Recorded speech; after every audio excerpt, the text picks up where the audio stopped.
We're a Ponzi scheme. This country is a Ponzi scheme. It doesn't have a vision of the future. It doesn't have a sense of collectivity and meaning like many other places do.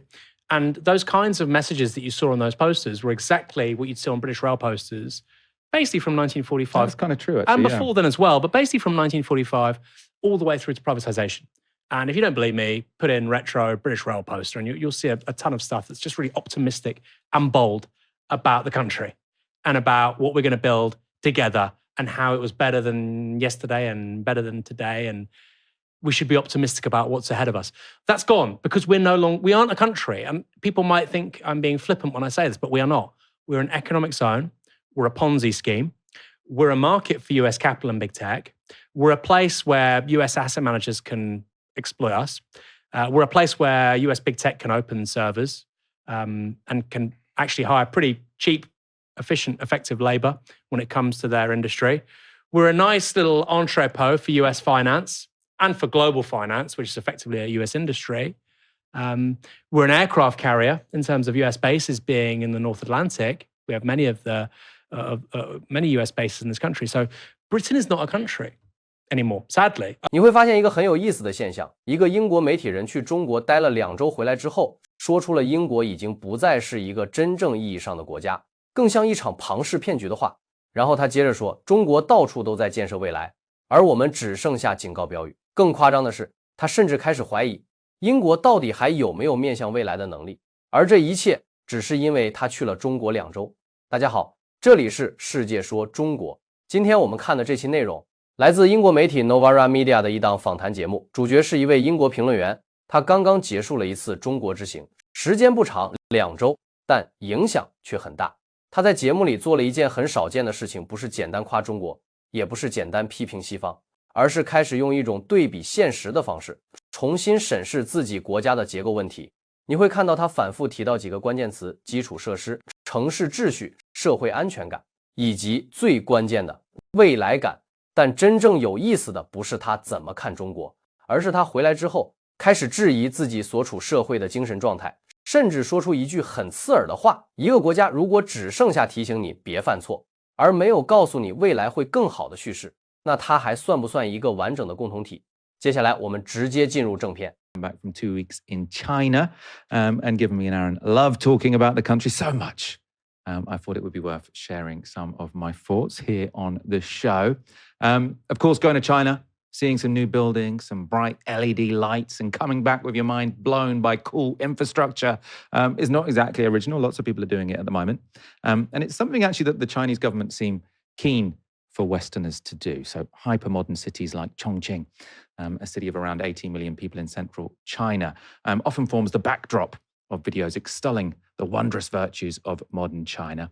And my Twitter feed is currently full of short videos showing the drone show in Chongqing, which the city put on for their May Day bank holiday. Unfortunately, I wasn't there for this. I missed this. I'm yet to see a drone show, which I would love to do. Some influencers have been explicit about the message we're supposed to take away from the impressive skylines.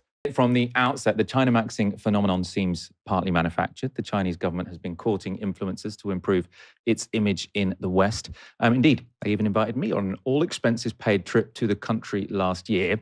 I suppose reluctantly, but also politely turned that down and went this year off my own back instead. Now, you might notice my phone camera isn't as good as some of the influencers online. I didn't take a gimbal or even a selfie stick, but I still thought I'd share some moments I thought would be interesting for you guys to see and which would spark some interesting conversations with Aaron and myself. And I did go, for my sins, to some classic influencer haunts. This is the restaurant in Chongqing where you can cook your own meat barbecue as you look at the lit up Chongqing skyline. Covering your skyscrapers with LED lights really does create quite the impression. I do believe they go off at 10:30, so everyone can sleep. You're not sort of stuck with that in your city all throughout the night. And this is my friend Lewis doing the Western tourist Chongqing barbecue pose. This is the view as you ride the monorail. So it's the train that goes through the apartment block, which has become the iconic image of Chongqing. And I mean, one thing that just stands out to you is the density of Chongqing and all of these cities. Makes me even more of a YIMBY than I already am. sort of most of these buildings would probably get blocked in London because they'd say this is not within the character of the local area. So it's nice to go somewhere where they're not afraid of density.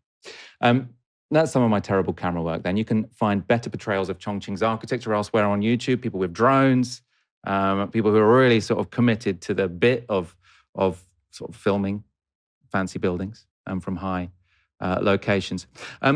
What I thought I could probably add, though, here is how the local government is very actively using this infrastructure to build legitimacy in public relations campaigns. So these are all posters from a metro station in Chongqing put up by the city-owned rail network. Here you can see a photo of the monorail. The text in Chinese says, "Promote high-quality development, create high-quality life," which is pretty much my politics in a sentence. This one has the image of the monorail going into the apartment building that's sort of iconic now. It says, "Speed up and run, move forward."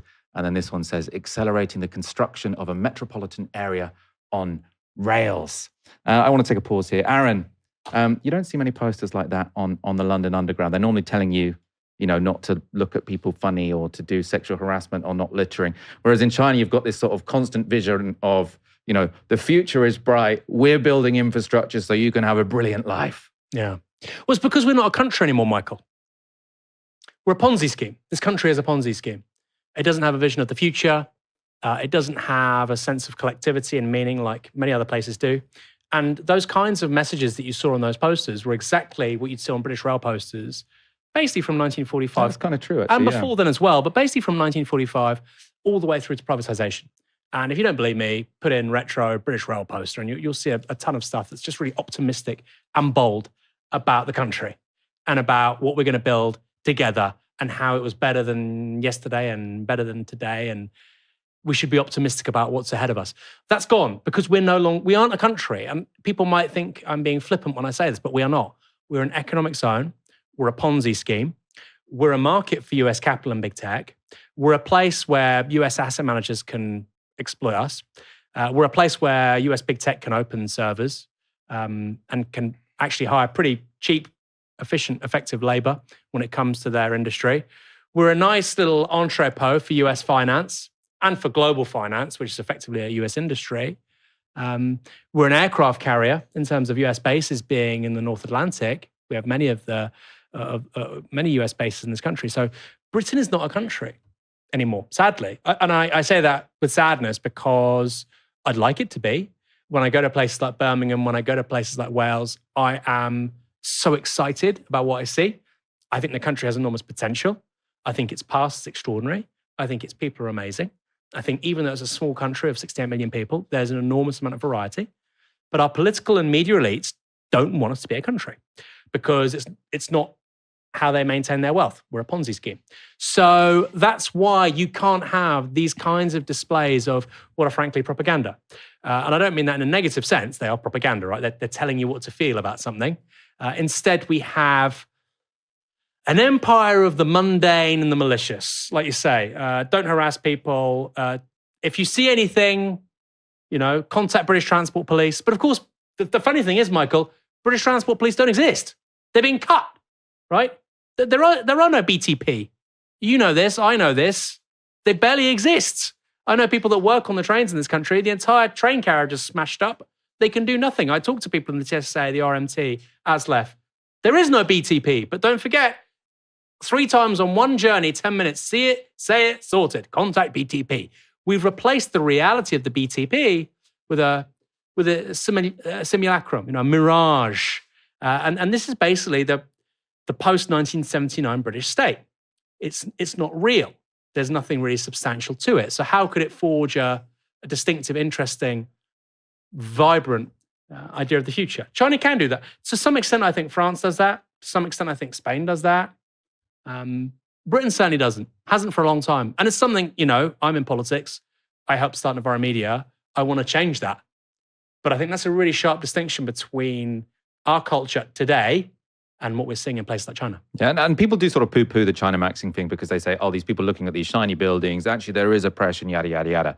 Now, obviously, the shiny buildings and the great infrastructure doesn't make a country perfect. But if you are seeking legitimacy through fantastic infrastructure, I mean, there are many worse ways one can seek legitimacy. You know, one can seek legitimacy by talking about how your neighbors are evil, or talking about how you're a brilliant ethnic group and you have to defeat outsiders. If the source of your legitimacy is like actively and explicitly, we can build brilliant fast trains, I think that's one of the better forms of propaganda a state can have. I want to move on to the next city I went to, because I suppose images of impressive infrastructure I knew I was going to see, because I'd already seen it online, right? Everyone knows that China can build stuff. So one of my concerns is the wrong way to put it, but sort of something I was really looking for is sort of joy. Now, obviously, it would be ridiculous to sort of say, oh, the 1.4 billion people are having a good time. But when I see sort of major fast development, my worry is sort of there isn't time for people to sort of just relax and have a good time if it's a very hyper-competitive society. And that meant that Chengdu, I suppose to sort of put to bed some of those fears, is a brilliant place to visit. Now, Chengdu is the capital of Sichuan province. It is a couple of hours of train, a couple of hours by train from Chongqing. Another mega city, so it has around 20 million people, known as China's most relaxed city, which definitely seemed true to me. So it's full of relaxed streetscapes, cafes by rivers, people eating hot pot, having beers out in the street. It felt surprisingly like being in Barcelona or Berlin. Aaron asked me yesterday what I found most surprising about China. I said, one, it's a bit more communist than I thought, which is what we're going to get onto. And two, it felt more like a European city at times than I had thought. It didn't feel sort of that different. Walking around on hot evening felt like, in Chengdu in particular, felt like you're in Barcelona or Berlin. People having just a really nice time. Obviously not everyone, but lots of people. And my big takeaway from Chengdu, this is what sort of surprised me, not about China, but about sort of like my overall philosophy in general, is that major roads apparently don't have to be miserable places. Now, this is, of course, mainly made possible in China because nearly everyone drives an electric car. So you don't have all the noise and pollution that you would sort of with petrol-powered engines. But it's also because in Chengdu, they very creatively covered all their major roads with climbing vines and flowers. I think we can get up a picture here. How lovely is that? You also have silent cars again. So you can see there you've got a Chinese electric vehicle with all of those vines going up those concrete motorways. Now, I'd never imagined a concrete motorway could be beautiful. And when you walk around at night under those motorways, they're actually quite pro-social places. So here you have people having beers and a barbecue under a pretty major road junction. And this was perhaps my favorite thing I saw on my whole trip. It's a musical gathering by retired people under a Chengdu motorway junction. Now, I love that. Now, because I was thinking, when I got invited by the Chinese government to go on the influencer tour, it's very attractive because all expenses paid, etc. But I was worried that anything I saw, I would feel like, oh, I'm just being shown this because it's a state-backed influencer tour.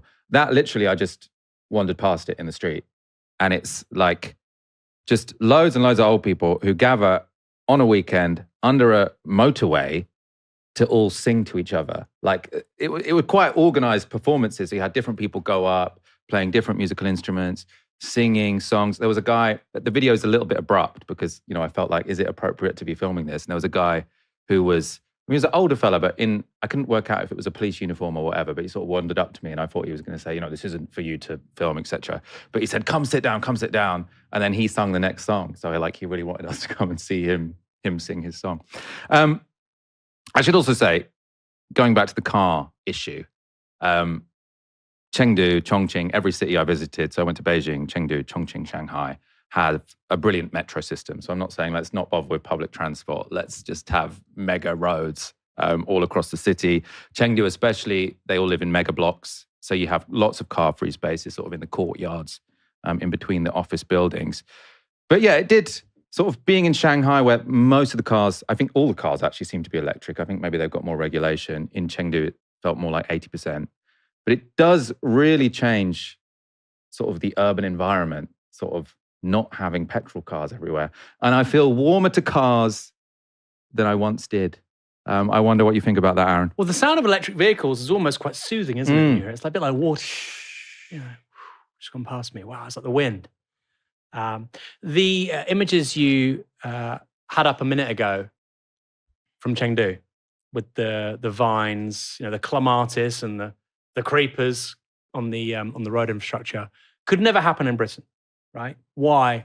Because Serco Capita G4S would say, sorry, mate, 100 grand to plant the creeper. But what are you talking about? It's a creeper. It's literally a problem. They grow so quickly and so much. It's literally a problem. What do you mean 100 grand? Sorry, £100,000 and then £20,000 a year maintenance costs. Now, if you think I'm joking, would you categorize Britain as a country, Michael, with lots of trees?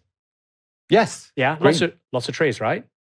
Lots of trees. Great climate for trees. Where I live, Colas charge Portsmouth City Council £5,000 to plant a tree. £5,000. Now, you might say, well, they've got to put the protective, guard around it, and they've got to make sure that it's a healthy tree, and then they'll make all kinds of arguments, but that's the fundamental reality. £100,000, by the way, for a zebra crossing. £100,000. China can do a ton of that stuff because they don't have rent-seeking at the heart of how they do public services with things like PFI, outsourcing, and whatnot. So it looks great. We should do it, but we cannot do it with the setup we presently have. By the way, that contract we have with Colas in Portsmouth, 25-year contract. Right? What muggins signed that, I don't know. I think it was a Liberal Democrat. But the idea that, oh, well, Aaron, that sounds terrible. Let's get out of it. Many local authorities are tied into these contracts for another 5, 10, 15 years. The point is, if that's an authority where you live, when it's up for renewal, my God, make sure you get out of it. Say, we want to bring as much of this stuff in-house as possible. They'll say, well, no, it's not about value for taxpayers' money. If you want creepers and you want vines on your roads and your dual carriageways and your overpasses and your underpasses, this is what you need to do. It needs to be in-house. Otherwise, you have these parasitic companies. In the case of Colas, it's not even based in the UK. It's a French company, absolutely screwing you. So it looks great. Let's do it. It would require a political break with the consensus on public service in this country. Let's get on to one of mine and Aaron's favorite topics to debate on this show, which is the extent to which China is meaningfully communist. As I said a moment ago, I came away feeling a bit more like I'd been in a communist country than I had expected I would. So in Shanghai, we went to the Chaoyang model village. It was built in the 1950s for industrial workers moving from the countryside. And just around the corner from that, you have a very hipster-looking, now, I suppose, guess what that building is, Aaron? Community centre?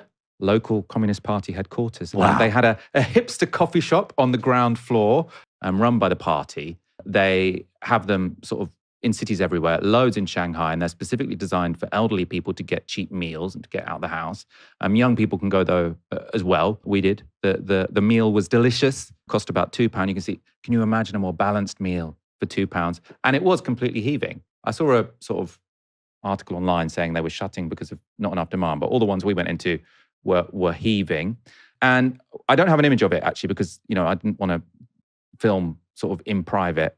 But there was one of these sort of Communist Party community centres, which was sort of one of my most sort of meaningful moments there, which was downstairs. They had the canteen, which was closed at that time just because it wasn't the right time of day.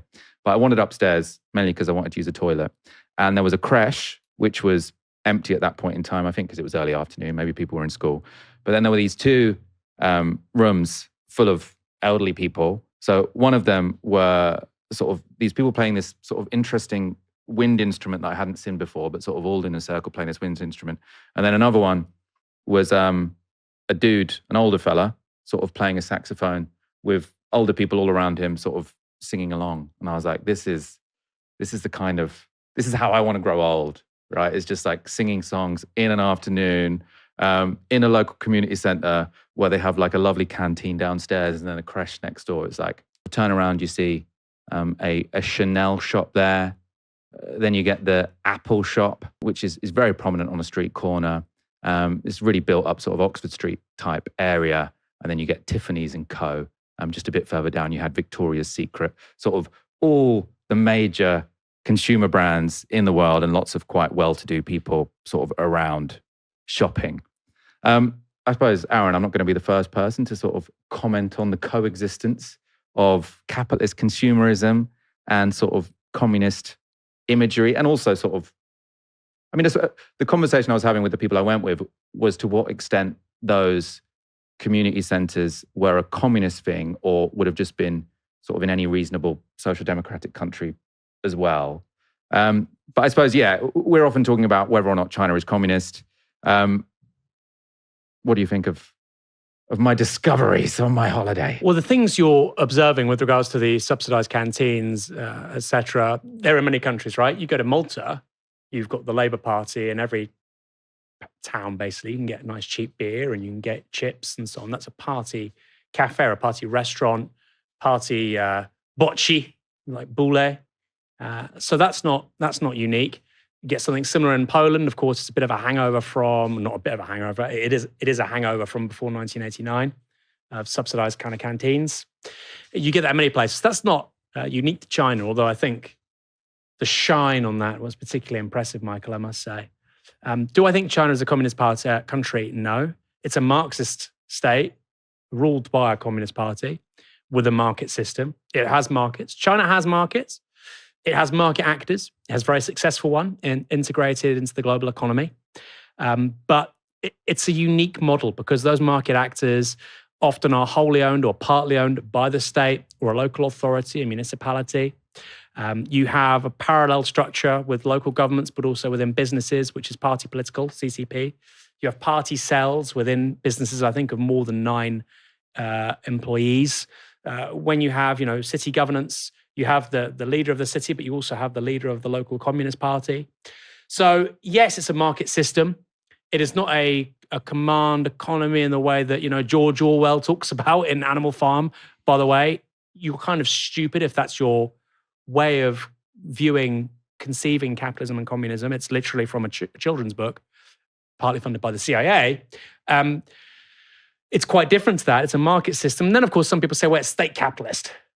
I don't think it's state capitalist, actually. That has a very particular meaning. I think it's somewhat different. I think fundamentally, China, post-Deng Xiaoping, fundamentally pursues the same economic policies that the USSR does with Bukharin and the NEP in the 1920s. There's a big difference there, Michael, and I think people really forget this. People say, well, hold on. Yeah, the USSR was doing interesting things with the NEP, and they threw it all away. Not really. I think Dominic Lacerdo, an Italian philosopher, historian, amazing guy who's now dead, he said that basically Europe had a second 30 Years' War between 1914 and 1945. And Stalin was very aware of this. And the reason why after 1937 you have a ton of purges, you have huge centralization in the economy, is to prepare for the inevitable war with the Third Reich. China hasn't got that problem, right? Because China's in a much more peaceful neighborhood. It's much bigger. It's just huge by the standards of East Asia, whereas Russia was comparatively very underdeveloped compared to countries like Germany in the early 20th century. So it didn't have to necessarily build a war economy to defend itself. When it won, when the communists won by the end of the 1940s, it could develop its own economic model. There were mistakes, there were successes, but it was a sovereign country that could embark on its own future. That wasn't really true of the USSR in the 1930s. So I think when you look at China, it's a path that wasn't followed by the Soviets after the late 1920s. You can say that was inevitable because of the threat of the Third Reich and the imperialist European colonial powers. Or you can say it was a choice by Stalin. That's what Trotskyists say. But regardless, I think this is very much in keeping with what a coherent Marxist would say you need to do in developing a worker state. Yeah, I mean, what I find very interesting about China, I suppose, is sort of interesting in terms of anyone's relationship to ideology, is that, yes, the Communist Party of China do seem to believe that they are communist. I mean, Deng's line, but I suppose...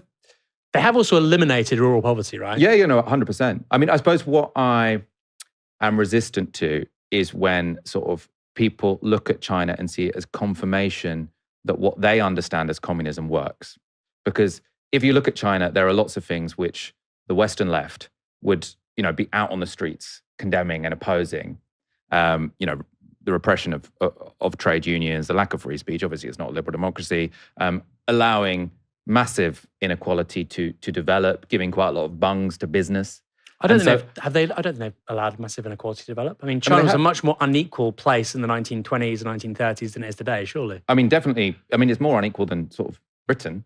No, but it hasn't. Over time, it's not become more unequal. I mean, it's definitely become more unequal since the 1980s. Yeah, I mean, it was very. It was equal and poor under Mao, and now it's very unequal and rich. Sure, and that would be one critique that you'd get within China. But I don't think anybody would say it's more unequal now than it was at the start of the 20th century when you had British, Russian, Italian, German, French concessions inside the country. But no one's really more unequal now than they were at the beginning. I mean, Britain and the United States are not more unequal than they were at the beginning of the 20th century. Well, no, we've gone back to it, haven't we? I think that if you look at the Gini coefficient in the US, it's the highest it's been since, I think, the Great Depression. Yeah, but I think China's probably still higher. Anyway, what I'm saying is that it's difficult to look at China and see confirmation of your own sort of ideological prejudices because they have taken such an interesting route. And partly, I haven't got pictures of it here, but we went to the Propaganda Museum in Shanghai where you've got like Deng's statements or Deng's sort of propaganda. So obviously Mao, very revolutionary. Deng's propaganda is all believe in science. Science is brilliant. Work very hard. Like it's all, obviously his most famous line is it doesn't matter if the cat is black or white as long as it catches the mice.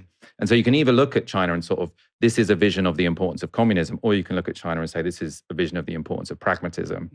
And I think you probably do need a bit of both. Yeah. His other great quote, of course, is, to be rich is glorious. Deng Xiaoping, he really had a way with these phrases. Of course, he was purged twice. He came back a third time. Never give up in politics, folks. When people say, I was thrown out of the Labour Party, I'm leaving politics, just think of Deng Xiaoping. Arguably the most important politician of the 21st century. Quite an achievement, given he died in the 1990s. But he laid the foundations for the success of China that we see today. I'd add one more thing, Michael. I think you're right. Just because it's a successful state, which is led by people who view themselves as Marxists, yes, it's at odds with the idea that trade unions and multi-party democracy works. It's a one-party state. I'd say one other thing as well. You know, it's questionable whether its developmental model can be achieved by other places. So why is China, for instance, you know, swallowing, I think something like 70% of lithium-ion batteries made in China, I think 75% of drones, UAVs, similar with electric vehicles, right? A global hub for things like 5G. You know, it's just all these frontier technologies. It's just huge market share, right? Huge. Why is it able to do this? One reason is, of course, it's got loads of people. So it's got a huge domestic market. And once you've got a market of 1.4 billion, you have economies of scale. All of a sudden, the European Union is quite easy. Tons of talented people. You know, I talked about this with you before. You know, BYD, I think, has an R&D team of 100,000 people. You know, incredible. So that's true, of course. But also, because they've basically socialized finance, the banks are broadly owned by the state or by local authorities, or partly owned. The way that credit is allocated to private firms, which also aren't private, they're often owned by the state or by workers. Huawei is apparently owned by its own workers. The way that credit is allocated is very different to what we have here. So what you have is very, very low interest rate loans made by banks to a company like CATL, which makes these lithium batteries, or BYD, or Huawei. And that ultra low rate of credit allows them to basically operate in industries which are huge scale, but ultra low margin and very competitive, which allows you to get a company like BYD, right? Or CATL or Huawei. And Europe can't really build those kinds of companies for a bunch of reasons, because we haven't socialized finance and we haven't got the scale to operate with these razor thin margins. When you basically have socialized finance and a domestic market of 1.4 billion people, even if your unit profit on one BYD car is tiny, you're selling hundreds of millions of them over a 5-year period. Who cares? You're still going to make a ton of money. So it works. It's a real success story. The people overseeing it are absolutely inspired and driven by teachings and Marx. You know, even the senior figures at places like Huawei, Ren Zhifeng, I think his name is, or BYD. You know, these guys read Marx. They've read Marx. They're party cadres. You might think it's all for show. You're welcome to think that, but they are. They're both party members, those two CEOs. It's a separate question if you think we could replicate it here, in Britain, for instance. Maybe across the EU you could. Maybe you could. maybe you could have a successful one-party state and a market of 450 million people in the European Union, 500 million people. But right now, I think it's quite unique. I mean, Vietnam for me is the more interesting case for a country like Britain or France or Germany. You know, it's 90 million people, exporting powerhouse, but it does things in a really different way to China. But it's also much more exposed, right? If America wants to screw Vietnam tomorrow, it can. I mean, it's also got much. It can't do that to China. Much lower wages, right? So I don't know why we'd want to. I mean, is that a completely different stage of development? Vietnam or China? Vietnam. You know, but I'm saying. I think China does as well. I think if you're a middle-income country in Central Europe, if you're Hungary, I think Vietnam's quite an interesting country because actually it's quite feasible that within 15, 20 years per capita, it's a richer country than you are. So, you know, Vietnam has a domestic EV company. Vietnam has a company that can build EVs. It has businesses that could create COVID vaccines, right? As I understand it, Hungary doesn't have those kinds of firms. It's much smaller by population. I'm just giving you an example. A middle-income European country, I think Vietnam would be somewhere you think, okay, what can we learn from those guys? You know, we always talk about China, but there are lots of countries out there which are really successful, doing really interesting things, which aren't China. Taiwan, how the hell did they build TSMC? A $1 trillion company. You know, it's a small country. How do they do that? Vietnam, 90 million people, exporting powerhouse 30 years. Yes, it's cheap labor. Lots of countries have cheap labor. Yeah. They're not doing it. No, but it's Switzerland, but what are they getting right? Who's got to learn the lesson? So China don't think they can export the model. Like China thinks that we can do this because we're an exceptional people with brilliant state capacity. Obviously, we're not going to go to Ethiopia and say, do the Chinese thing, right? They think we're developed like this. Other people are going to have to develop in a different way. I suppose if what you are is a pragmatist and you're saying what works, for many countries, Bangladesh is going to be a better example than China. And I suppose that's why I think sort of like the lens Why would of Bangladesh be a better example? So what you're saying foreign direct investment, export-led growth, and they have massively increased their incomes without having the state capacity of a country like China. I think there are many countries in the world where if they try and do the Chinese model, they'll fail and it will be a disaster. I mean, there are many countries in the world who have tried to do industrial policy. Say a country. That's tried to do that. No, say a country, and why they should follow Bangladesh, not China. Say a country. I mean, everywhere's different, right? Democratic Republic of Congo, DRC, I would say they should follow Norway, you know, because of the immense mineral and energy wealth that country has, right? That would be the bedrock. Affluence in somewhere like Congo would be public ownership of resources. But that's not the bedrock of affluence in Norway. It's not that oil. The bedrock of affluence in Norway is that they moved up the value chain, they've got a very educated population, and they had sort of a successful mixed market economy. The first thing a socialist regime in the DRC would do is that. That's what Lumumba wanted to do. I'm just giving you one example. Name a country. Don't talk in abstractions. Tell me a country that should follow Bangladesh and not China. Tell me a country. I think probably Ethiopia would be better off following Bangladesh and China. I think they probably are following more Bangladesh and China, which is to say we want to do export-led growth. We want to get foreign direct investment in. We want to be very open to sort of international expertise because we don't think we've got the capacity to do a China. Right? I mean, China has exceptional capacity, and you don't need so much state capacity to do Bangladesh. Do you think that wealthy countries then have more to learn from China than low or middle income countries? Like, does Britain or Germany have more to learn from the success of China in the last 15 years than Ethiopia? Potentially. I mean, I think you can learn different things, right? I mean, I think in a way also China is just quite unique. There is sort of no other country that can be like China, and China doesn't want to make any other country like China. So I think because it is so sort of exceptional as a sort of... Why is it exceptional? Thousands-year-old civilization, 1.4 billion people, the oldest continuous state in the world. Like Iranians might disagree, Michael. Well, I mean, the Chinese think that they're the oldest state in the world. I mean, they put it back 5,000 years. I think the Iranians probably put it back 3,000 years, do they? I mean, it's up for debate whether China does go 5,000 years back. They take it back to what, the Zhong dynasty? The Chinese? Yeah. What's the first dynasty? Well, it goes back to 5,000 years partly sort of mythically. Yeah, I don't think that's true. Anyway. I would say that I sort of disagree. I think wealthier countries, and that's really interesting. I think wealthier countries can learn more from China than poorer ones. I agree with you. I think the future of somewhere like Ethiopia is probably to say, you know what, ultimately, some production presently happening in China will happen here, some, and you know we'll be producing the Chinese EVs and the batteries, etc. Some of them, a bit like Japan did as it got older, right? And they'll go back to China or they'll be here for domestic consumption. But I think somewhere like Germany, Britain, France, Italy, Spain, and Spain is doing this. I think they should be looking at China and saying, actually, The relationship between politics and economic production should be fundamentally different. We should look at energy differently. Energy is the foundation upon which you build affluence. And I think China really got that with renewables, but also coal. But I think fundamentally, finance is the one, right? If you look at of all the bad decisions the West has made in the last 18 years, so many are in finance. QE, disaster. QE was a disaster. The banking bailout, parts of it probably weren't that clever. QE was the big one. So how were we allocating credit in the West? We were basically giving it to older asset owners. How are they allocating credit in China? They were building high-speed rail. And so for me, that's a really provocative challenge. How do you allocate resources? Which is what finance is ultimately. It's never explained like that by our media, but that's what it is.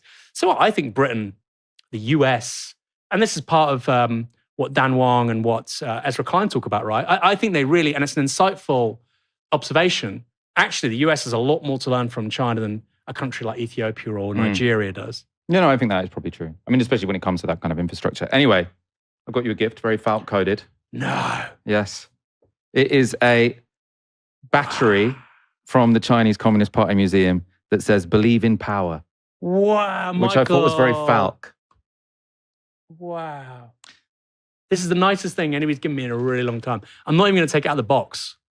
You should take it out. It says "Believe in power" on the... Well, you're not going to be able to read it anyway, yeah. Huh. We should wrap up there. I'm going to learn Pinyin just to read my charger. Well, that's not in Pinyin. That's in... Pinyin is the Chinese in English characters. So it's in... Oh my goodness. It's in Chinese characters, so it's in, what do they call them again, the letters? I don't know what they call it. I mean, just traditional Chinese characters. There's a letter... There's a... Wow, Michael! Yeah. 100th anniversary of the Communist Party of China. Wow, you know me so well. Yeah. Let's wrap up there. Thank you so much for joining me this evening. My pleasure, Michael. And it's great to have you back from China. Pleasure I feel like you've invested in yourself. You've invested in the organization by going. And also, lucky China, You're saying they tried to pay me to go. They tried to pay, I know. They didn't need to. I should have taken it. I love it anyway. Well, now I can heap praise on China without people telling me that I've sort of been bought. Let's wrap up there. 看完这一整段内容，其实最耐人寻味的不是他在中国看到了什么，而是他在西方突然看清了什么。说白了，这趟中国之行对他来说更像一次对照实验，一边是不断被建设出来的城市天际线、轨道交通、产业体系以及对未来的叙事，另一边是越来越碎片化的公共服务、越来越弱的国家想象力，以及越来越依赖提醒你别做坏事的社会管理方式。当然，他的很多判断也未必完全客观，甚至带着强烈的情绪滤镜。但问题不在于他说的对不对，而在于为什么他会得出这种结论。因为一个很现实的变化正在发生，当一个国家越来越习惯维持现状，它的公共表达就会从我们要去哪里慢慢变成你不要做什么。而当另一个国家还在用基础设施、城市建设、产业扩张去讲未来故事的时候，哪怕你不同意它的所有叙事，它也确实在提供一种可见的前进感。所以这期访谈最有意思的地方就在这儿，它不是在告诉你中国有多好，也不是在告诉你英国有多糟，而是在无意间抛出一个更尖锐的问题：当未来感开始变成一种稀缺品的时候，一个社会真正缺失的可能就不只是经济增长，而是对自身还在前进的信念